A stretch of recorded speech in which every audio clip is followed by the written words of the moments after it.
Physics 10 FBIC domain waves sub domain wave theory. असल हमसे कह रहा है recall and apply the equation wave speed is equal to frequency multiply by wavelength, यानी v is equal to F lambda. इस equation को समझने की कोशिश करते हैं। v स्पीड है, f फ्रीक्वेंसी है और लेमडा हमारे पास वेव लेंथ है। अगर आप लोग इस इक्वेशन को इस तरह पढ़ो कि v is directly proportional to f and v is directly proportional to lambda, सब इसी तरह पढ़ेंगे। बट आप लोग इसकी लॉजिक देखो, स्पीड ज़्यादा होगी तो फ्रीक्वेंसी ज़्यादा होगी, यानी अगर वेव तेज़ी से गुजरेगी तो 1 सेकंड में ज़्यादा वेव्स गुजर सकेंगे। यहाँ तो हमें बात समझ आती है। लेकिन स्पीड ज़्यादा होने पे, स्पीड बहुत तेज़ी से जा रही है एक वेव, तो उसकी लैम्डा किस तरह ज़्यादा हो जाएगा, इसकी समझ नहीं आती। स्पीड कम होने पे लैम्डा किस तरह कम हो जाएगा, इसकी समझ नहीं आती। तो इससे पहले सबसे पहले मैं एक बात बता दूं कि ये बात ही ठीक नहीं है जो आप कर रहे हैं। ठीक है, क्यों? क्योंकि जब एक चीज़ कांस्टेंट होती है आप उसके साथ किसी चीज़ को कंपेयर नहीं करते। एंड v इज कांस्टेंट है। क्यों? आप लगाओ स्पीड क्यों कांस्टेंट है? एक मीडियम के लिए एक ही स्पीड होती है for every wave. Wavelength change करने से आप लोगों की वेव स्पीड चेंज नहीं होगी। आप लोग वैक्यूम के अंदर कोई भी इलेक्ट्रोमैग्नेटिक वेव पास कराओ, वो स्पीड ऑफ लाइट पे ही पास करेगी। आप लोग एयर के अंदर स्क्रीम करो, चाहे आप लोग एक ब्लू लाइट की वेव मारो, चाहे आप लोग एक रेड लाइट की वेव मारो, सारी एक ही वेव स्पीड पे होंगी। यानी वेव स्पीड कांस्टेंट है और कांस्टेंट नंबर के साथ हम लोग किसी को कंपेयर नहीं कर सकते।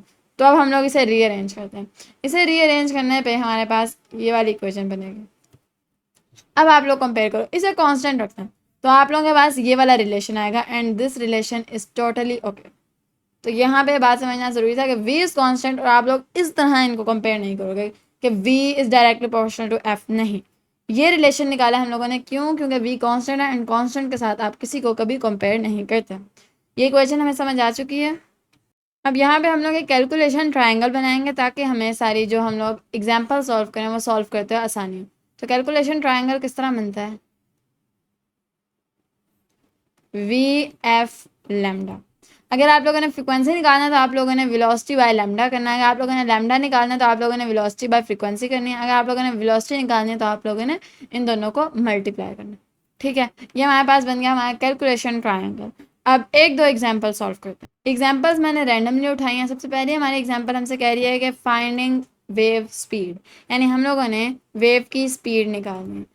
तो कैलकुलेशन ट्राइंगल को अपने सामने हम लोग रखेंगे, हम लोगों ने ये निकालना है। ठीक है, उसने हमसे बोला कि वेव लेंथ हमारे पास 2 मीटर है एंड हमारे पास जो फ्रीक्वेंसी है दैट इज 5 हर्ट्ज।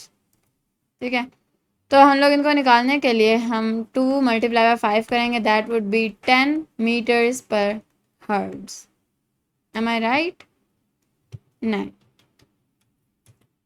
आप लोग करोगे मीटर मल्टीप्लाई बाय हर्ट्ज, यानी फ्रीक्वेंसी इंटू लैम्डा। बट आपको अभी थोड़ी देर पहले तो मैंने पिछले एसएलओ के अंदर तो ये बताया था कि स्पीड ऑफ वेव का फॉर्मूला हमारे पास या यूनिट हमारे पास मीटर्स पर सेकंड है। तो अब मैं इसे मीटर्स इंटू हर्ट कर रही हूँ। तो meters into hertz is equal to meters per second. How? Because hertz is equal to 1/सेकेंड, और जब आप मीटर के साथ 1/सेकेंड मल्टीप्लाई करो तो आंसर आप लोगों के पास अल्टीमेटली मीटर्स पर सेकेंड ही आता है। पहली एग्जाम्पल हमारे पास हो गई है, दूसरी एग्जाम्पल की तरफ चलते हैं। ये एग्जाम्पल हमसे कह रही है कि हम लोगों ने वेवलेंथ निकालनी है। तो हम लोग सबसे पहले वेवलेंथ का फॉर्मूला लिख दें v/f। इस ट्राइंगल के थ्रू हमने पता किया। तो हमसे वो कह रहा है कि इसकी जो v है वो 340 मीटर्स पर सेकेंड है और इसकी फ्रीक्वेंसी हमारे पास 170 हर्ट्ज। ठीक है, तो इसको हम लोग कैलकुलेट करते हैं और लैम्डा हमारे पास होता है इन मीटर्स।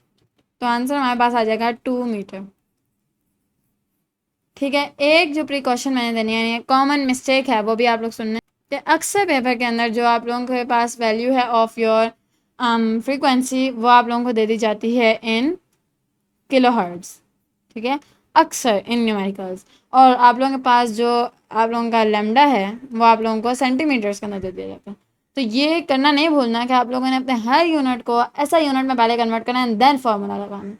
और बच्चे इसी को फॉर्मूले के अंदर पुट करके आंसर निकाल देते हैं एंड दैट इज़ रॉन्ग।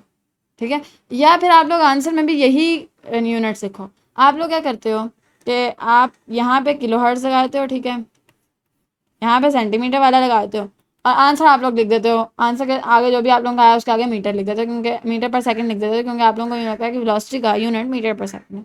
अगर आप लोग यूँ पुट कर रहे हो फिर यूनिट भी इसी के बनाओ, बट यूनिट चूंकि वो ऐसा ही आप लोगों से मांग रहे होते हैं, पहले इसको ऐसा ही में कन्वर्ट करो एंड देन आंसर आप लोग मीटर पर सेकंड में देते हैं। ठीक है, ये वाला ऐसा लो यहाँ पे हमारा खत्म हो जाता है। उन्होंने हमसे बोला था कि हम लोगों ने ये वाली जो हम लोग इक्वेशन 8th क्लास में पढ़ के आए हैं, 9 तो खैर नहीं पढ़ी, 8th क्लास में पढ़ी है, इसको हम लोगों ने रिकॉल करना था और फिर अप्लाई करना था। 2 एग्जाम्पल्स में हम लोगों ने अप्लाई कर दिया। ठीक है, और इसको हम लोगों ने समझ भी लिया कि इसका रिलेशन किस तरह बनता है, F is inversely proportional to lambda. ठीक है, ये वाला असल यहाँ पे ख़त्म हो गया। मिलते हैं अगले असल में, तब तक के लिए अल्लाह हाफिज़।